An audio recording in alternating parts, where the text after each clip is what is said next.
Hello viewers, welcome to our channel Lavanya's traditionals. ఈనాటి విశేషం మోపిదేవి శ్రీ సుబ్రహ్మణ్యేశ్వర స్వామి క్షేత్రం.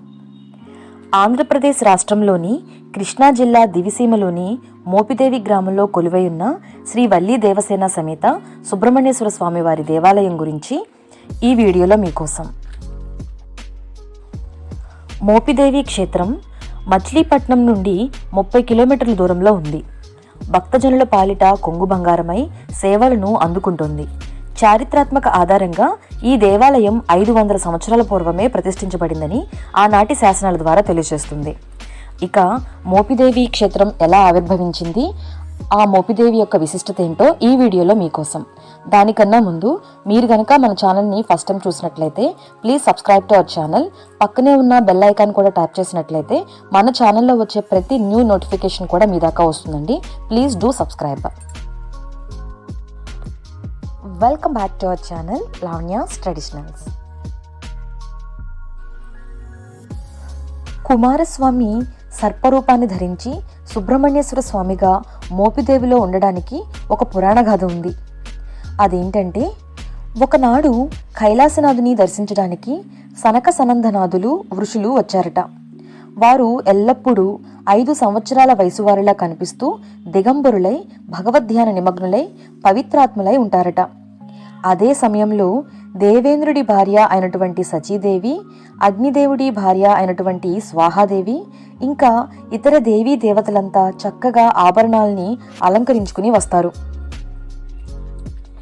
అప్పుడు కుమారస్వామి తన తండ్రి దర్శనం కొరకు వచ్చిన వారిని చూస్తాడట.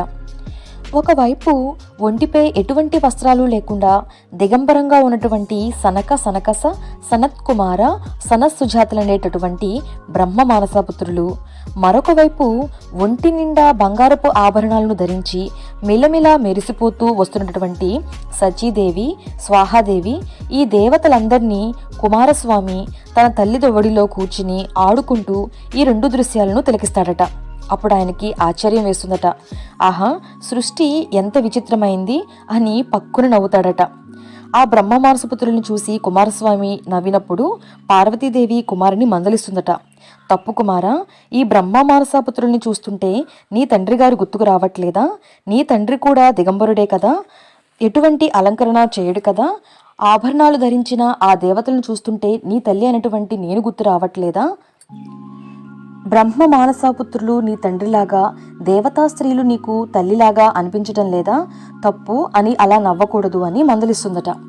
అప్పుడు తాను చేసిన తప్పు తనకి తెలిసి వచ్చి తన ఉనికి తెలియరాకుండా సర్పరూపం ధరించి భూలోకంలో మోపిదేవి ప్రాంతంలో ఒక పుట్టలో చేరి అనేక సంవత్సరాలు సర్పరూపంలో కఠోర తపస్సు చేస్తూ ఉంటాడట.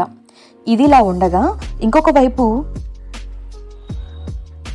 వింధ్య పర్వతం, మేరు పర్వతం ఒకదానితో ఒకటి పోటీ పడుతూ మేరు పర్వతాన్ని మించిపోవాలని వింధ్యాద్రి మిక్కిలిగా పెరిగిపోతూ ఆకాశాన్నంటి సూర్యగమనానికి ఆటంకం కలిగిస్తుందట.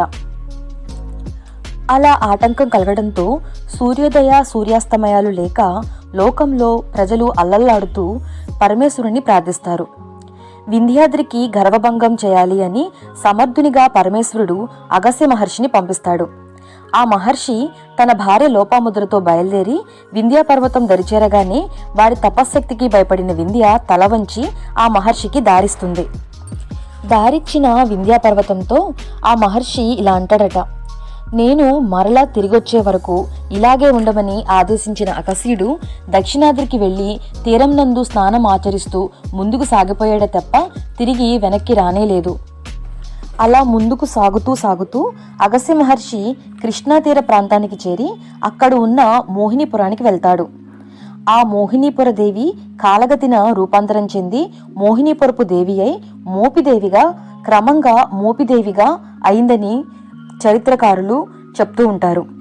కృష్ణా పరివాహక ప్రాంతం కావడంతో ఇక్కడ పచ్చదనంతో నిండి ఉండి ఆ ప్రాంతం ఆయనకు చాలా ఆనందం కలిగించి కొంతకాలం అక్కడే ఉన్నాడు అగస్త్య మహర్షి. ఆ సమయంలో ఆ ప్రదేశంలో సుబ్రహ్మణ్యేశ్వరుడు దాగి ఉన్నాడు కదా, ఆ అంతర్వాణి ఘోష విని ఆ ప్రదేశం పరిశీలించి చూడగా అక్కడ ఉన్న ఒక పుట్టలో పెద్ద రంధ్రం నుంచి వెలుగు ప్రసరిస్తుంది. ఆ ప్రాంతాన్ని మహర్షి తవ్వి చూడగా విద్యుత్ కాంతులతో వెలుగొందుతున్న సుబ్రహ్మణ్యేశ్వరుడు కనిపించాడు. శ్రీ సుబ్రహ్మణ్యేశ్వరుడు అక్కడ ఉండడానికి గల కారణాన్ని అగస్త్యుడు తన దివ్య దృష్టితో చూస్తాడట.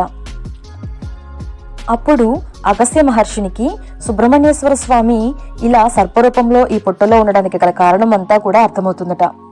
ఈ విధంగా సుబ్రహ్మణ్యేశ్వర స్వామి దివ్య సర్పాకారంలో ఎన్నో సంవత్సరాల పాటు కఠోర తపస్సు చేసి తను చేసిన తప్పును ప్రాయశ్చితాన్ని చేసుకున్నాడట. ఆ విధంగా అనేక సంవత్సరాలు కఠోర తపస్సు ఆచరించడం వల్ల తాను చేసిన తప్పిదం తొలగించబడి తిరిగి తన యథారూపాన్ని పొంది కైలాసానికి వెళ్ళిపోతాడు. అందువల్ల సుబ్రహ్మణ్యేశ్వర స్వామి ఒక దివ్య సర్పరూపాన్ని దాల్చి ఎన్నో సంవత్సరాల పాటు కఠోర తపస్సు చేసిన ప్రాంతమే ఈ మోపిదేవి ప్రాంతం అని మనకు పురాణాలు చెబుతున్నాయి. అదేవిధంగా ఆ దివ్య సర్పరూపాన్ని మొదటిగా చూసిన వ్యక్తి అగస్త్య మహర్షి అని కూడా మనకు అర్థమవుతుంది. ఇదిలా ఉండగా ఈ ప్రాంతంలో అధికంగా నివసించే కుమ్మరులలో వీరారపు పర్వతాలు అనే శివభక్తుడు ప్రతిరోజు శివధ్యానం చేస్తూనే తన కులవృత్తిలో నిమగ్నుడై ఉండేవాడట. ఒకరోజు అతనికి ఈ ప్రదేశంలో ఈశ్వరాలయం నిర్మించాలనే ఆలోచన కలిగి భక్తుల సహాయంతో చిన్న ఆలయం నిర్మించి అందులో సుబ్రహ్మణ్యేశ్వర స్వామిని ప్రతిష్ఠించాడట. రాను రాను ఆ ఆలయం మహిమాన్వితమై ప్రజాదరణ పొంది దినదినాభివృద్ధి చెందుతూ దేశమంతటా ఆరాధ్యనీయమైంది. తర్వాత ఈ ఆలయం చల్లపల్లి సంస్థానాధీశుల ఆదరాభిమానాలతో నేటికి ఈ రూపం పొందింది. తూర్పు ముఖంగా ఉన్న చిన్న ఆలయంలో గర్భగుడిలో వల్లీ దేవసేన సమేతుడైన సుబ్రహ్మణ్యేశ్వర స్వామి ప్రతిష్ఠించబడి ఉండగా వారికి కుడివైపు నాగేశ్వరుని వల్మికము అంటే పాము పుట్ట కనబడుతుంది. సుబ్రహ్మణ్యేశ్వర స్వామి వెలిసిన ఈ ఆలయంలో స్వామివారి పానపట్టం వద్ద ఒక కన్నంలో నుండి సంవత్సరంలో ఒకసారి నాగుపాము బయటకు వచ్చి భక్తులకు దర్శనమిస్తుంది. ఈ ఆలయంలోని స్వామివారికి వ్యాధులు నయం చేసే శక్తి ఉందని, మొక్కిన మొక్కులు నెరవేర్చే మహత్యం కలదని భక్తుల విశ్వాసం. ఈ ఆలయంలోని గర్భగుడిలో పాము చుట్టల మీద లింగం ఉంటుంది. ఇదే పానమట్టం. స్వామివారికి వేరే పానమట్టం ఉండదు. ప్రతి సంవత్సరం మాఘశుద్ధ షష్ఠి నాడు వల్లీ కళ్యాణోత్సవం మహావైభవంగా జరుగుతుందట. సంవత్సరం పొడవునా ఈ స్వామి దర్శనార్థమై విశేషించి ఎందరో భక్తులు కృష్ణా, గుంటూరు, గోదావరి, పశ్చిమ గోదావరి జిల్లాల నుండి వస్తూ ఉంటారు. చంటి పిల్లలకు చెవులు కుట్టించటం, తలనీలాలు సమర్పించటం, సంతానం కోసం, సౌభాగ్యం కోసం గురు ఆదివారాలలో ప్రత్యేక పూజలు, అర్చనలు చేయటం ఇక్కడ ఆనవాయితీగా ఉంది. ఈ విధంగా ఇక్కడ పూజలని నిర్వహించుకున్న వారంతా సుఖ సంతోషాలతో ఉండడం వల్ల ఈ క్షేత్రానికి ప్రత్యేక ప్రచారం అంటూ అవసరమే లేదు అనేది ప్రజల నమ్మకం. ఈ వీడియో మీకు నచ్చుతుందని ఆశిస్తూ మీ లావణ్య. Thanks for watching.